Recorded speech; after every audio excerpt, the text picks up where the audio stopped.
नमस्कार, आपण पाहता हिरकणी न्यूज. हिरकणी न्यूज प्रत्येक क्षण ताज्या घडामोडी आणि महत्त्वाच्या प्रत्येक बातमीसाठी नेहमी तत्पर. मिरजमध्ये कोयत्याच्या धाकावर कॅफे चालकाची लूट, सराईत टोळीचा धुमाकूळ. मिरज शहरात गुन्हेगारीला पुन्हा एकदा ऊत आल्याचं चित्र समोर येत आहे.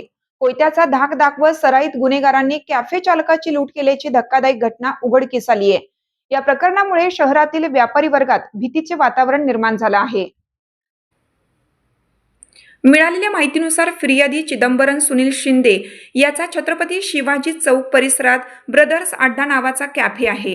गुरुवारी रात्री 10च्या सुमारास सौरभ पोद्दार टोळी कॅफेमध्ये घुसली. हातात कोयता घेऊन त्यांनी कॅफेमध्ये दहशत माजवली आणि दिवसभराच्या कमाईची मागणी केली. शिंदे यांनी पैसे देण्यास नकार दिल्यावर आरोपींनी त्यांना जीवे मारण्याची धमकी दिली. या धमकीखाली गल्ल्यातील 2900 रुपयांची रोकड जबरदस्तीने काढून घेतली आणि कोयता दाखवतच परिसरात दहशत निर्माण करत आरोपी पसार झाले. या प्रकरणी मिरज शहर पोलीस ठाण्यात खालील 4 आरोपींविरुद्ध गुन्हा दाखल करण्यात आला आहे. सौरभ पोद्दार, ओंकार साळुंके, अक्षय आकाश पोंडे, सार्थक जाधव सर्व राहणार मिरज. पोलिसांची कारवाई. घटनेची माहिती मिळताच मिरज शहर पोलीस ठाण्याचे निरीक्षक किरण रासकर यांनी तातडीने गुन्हे प्रकटीकरण पथकाला कारवाईचे आदेश दिले. सहाय्यक निरीक्षक भैरवनाथ पाटील यांच्या मार्गदर्शनाखाली पथकाने जलद हालचाली करत आकाश फोंडे आणि ओंकार साळुंके या दोघांना अटक केली. मात्र मुख्य आरोपी सौरभ पोद्दार आणि सार्थक जाधव हे अद्याप फरार असून त्यांचा शोध सुरू आहे.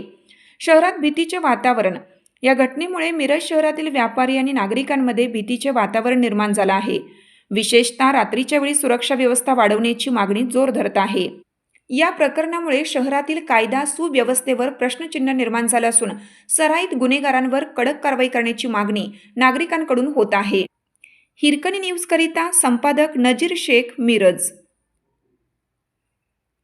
आपल्या हिरकणी न्यूज चॅनलला लाईक करा, शेअर करा आणि सबस्क्राईब करायला विसरू नका आणि रहा अपडेट.